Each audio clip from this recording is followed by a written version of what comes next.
အလီဘာဘာတီထောင်သူဂျမားပြောတဲ့ဘဝပေးသင်ခန်းစာများအလီဘာဘာကုမ္ပဏီတီထောင်သူတယောက်ဖြစ်ပြီး2019စက်တင်ဘာလအစိမ်းများအရအသက်တင်ပိုင်ဆိုင်မှု39.2 ဘီလီယံရှိတဲ့ဂျမားက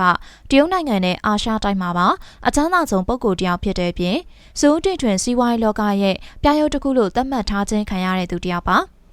ဒါ့အပြင်ဂျမားက2019 Fortune Magazine ရဲ့ကမ္ဘာစွမ်းအားအရှိဆုံးခေါင်းဆောင်များစာရင်းမှာဒုတိယနေရာကရပ်တည်ခဲ့တဲ့သူပါ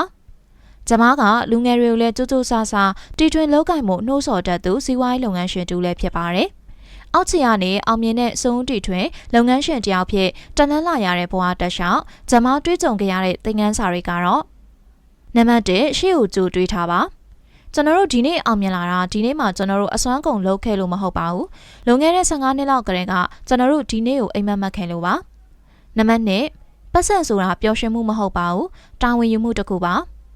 ဂျမားကောလီယာထွက်ပြီးနောက်ပိုင်းအင်္ဂလိပ်သင်တန်းလေးဖွင့်ခဲ့ပါသေးတယ်။အဲ့တော့ကတစ်လကိုဒေါ်လာ20လောက်ရတယ်ဆိုတာသူ့အတွက်အရန်ကောင်းတဲ့အလုပ်လို့သူခန်းစားမိခဲ့ပါတယ်။ဂျမားရဲ့စကားကတော့မင်းမဒေါ်လာ1သန်းရှိရင်မင်းကန်ကောင်းတယ်လို့ပဲ။ဒေါ်လာ10သန်းလောက်ရလာပြီဆိုရင်တော့မင်းဒုက္ခရောက်ပြီ။ခေါင်းတွေလည်းကိုက်လာတော့မယ်။မင်းမဒေါ်လာ100ဒေါ်လာ1ဘီလီယံလောက်ရှိလာပြီဆိုရင်အဲ့ဒါတာဝန်တစ်ခုပဲ။ဘာကြောင့်လဲဆိုတော့လူတွေကမင်းပတ်စံကိုကောင်းကောင်းအသုံးချနိုင်နေဆိုတာသိလို့အနှံ့ထားတဲ့ယုံကြည်မှုတွေပါ။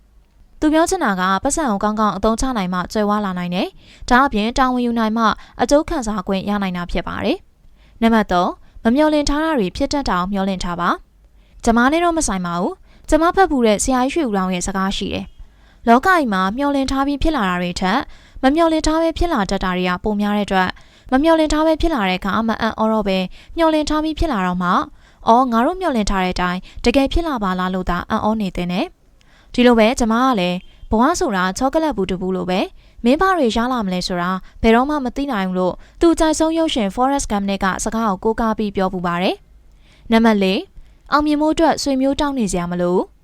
ကျွန်တော်ဖေကတထေးတယောက်မဟုတ်တယ်လို့ကျွန်တော်ဦးလေးကလည်းအာနာရှိရဲ့လူတယောက်မဟုတ်ပါဘူး။ကျွန်တော်တို့မှရှိတာဆိုလို့ကျွန်တော်တို့ကိုအားပေးနေတဲ့ဖောက်တယ်တွေပဲရှိပါတယ်လို့တရုတ်နိုင်ငံဟန်ဆူမျိုးကတိုက်ခန်းလေးတစ်ခုမှာအလီဘာဘာကုမ္ပဏီကိုစတင်လုပ်ကင်ခဲ့တဲ့ဂျမားကအားပေးခဲ့ပါတယ်။နံပါတ်5ကဘာကြီးကိုပြောင်းလဲခြင်းနဲ့ဆိုရင်ပြိုမြစ်ခြင်းတွေမှာမြုံနှံမှာအောင်မြင်ခြင်းတဲ့သူတွေအတွက်လျှော့ဝှက်ချက်ကတော့လူငယ်တွေကိုကူညီပါလူငယ်တွေကိုပြစ်မထားပါနဲ့ဘာကြောင့်လဲဆိုတော့လူငယ်တွေဆိုတာကအသက်တွေကြီးလာကြမှာပါအသက်ကြီးလာတဲ့ချိန်သူတို့စိတ်ဓာတ်ထဲမှာတင်ပြိုးထောက်ပေးလိုက်တဲ့မျိုးစိတ်ကကဘာကြီးကိုပြောင်းလဲစေနိုင်လို့ပါ